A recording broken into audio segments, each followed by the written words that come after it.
আসসালামু আলাইকুম প্রিয় বন্ধুরা, মালদ্বীপের ভিসার জন্য নতুন করে যারা অ্যাপ্লাই করছে বড় ধরনের লেনদেন কেউ করবেন না। বর্তমানে ভিসাগুলো খুব স্লো করে দিয়েছে, আগের মতো অ্যাভেলেবেল ভিসা উঠতেছে না। যেই ধরনের ভিসাগুলো উঠতেছে সেই সম্বন্ধে কিছু আইডিয়া দেবো। যেমন বড় ভালো কোম্পানিগুলো আছে, বিভিন্ন দোকান কফি শপ, বড় কোম্পানিগুলো, সরকারি বেসরকারি কোম্পানি, যেগুলো ভালো কোম্পানি সেগুলো কোম্পানিকে অ্যাপ্লাই করার সাথে সাথে একটু দেরি হলেও ভিসা দিচ্ছে। কিন্তু যেগুলো ওপেন কোটা, যেগুলো ফ্রি ভিসা বলে এবং বিভিন্ন প্রতিষ্ঠান খোলা নেই, এরকম সাইটগুলো আছে, দেখে শুনে এদেশের কোম্পানি, এদেশের সরকার ভিসা দিচ্ছে না। নতুন করে কেউ ভিসার জন্য বড় ধরনের অ্যামাউন্ট জমা দিবেন না। যাদের ভিসা উঠে গেছে তাদের সমস্যা নেই। যাদের ভিসাগুলোর জন্য অ্যামাউন্ট ডিপোজিট আসতেছে, পেমেন্ট স্লিপ আসতেছে, জমা স্লিপ আসতেছে, তাদের জন্য ভিডিওটা। তারা দয়া করে বেশি বড় ধরনের অ্যামাউন্ট দিবেন না এবং বড় ধরনের লেনদেন করবেন না। যদি লেনদেন করে থাকেন তাহলে বিপদে পড়ে যাবেন। বর্তমানে ভিসা খুবই স্লো হয়ে গেছে, হয়তো বা বন্ধ হয়ে যেতে পারে, কিন্তু ঘোষণা দেয়নি।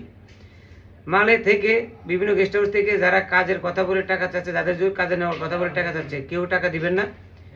যারা কাজের কথা বলে টাকা নিচ্ছে, যারা বাংলাদেশি লোক, বাংলা কথা বলে নিচ্ছে, তাদের এদেশে কোনো বাপ কাল্লা কোম্পানি নাই, তাদের কোনো প্রতিষ্ঠান নাই যে আপনাকে তারা কাজে দিবে।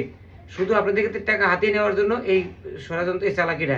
কোনো কাজ কাম বাদ দিয়ে শুধু আছে, ভাই অমুক জায়গায় ইলেকট্রিশিয়ান লাগবো, কারেন্টের মিস্ত্রি লাগবো, ওই লাগবো, সেই লাগবো, মেশন লাগবো, রিসোর্টের লোক লাগবো, 2-3 হাজার রুপিয়া, 2 হাজার রুপিয়া, শুধু ধান্দা করে টাকা নেওয়ার জন্য।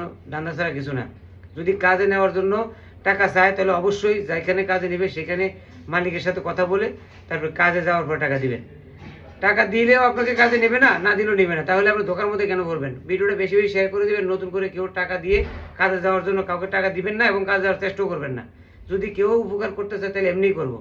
আর কাজে যাওয়ার আগে অবশ্যই মালিকের সাথে যোগাযোগ করে যাবেন। ভিডিওটা বেশি বেশি শেয়ার করে দিবেন। নতুন করে ভিসার জন্য কেউ বড় ধরনের অ্যামাউন্ট জমা দিবেন না।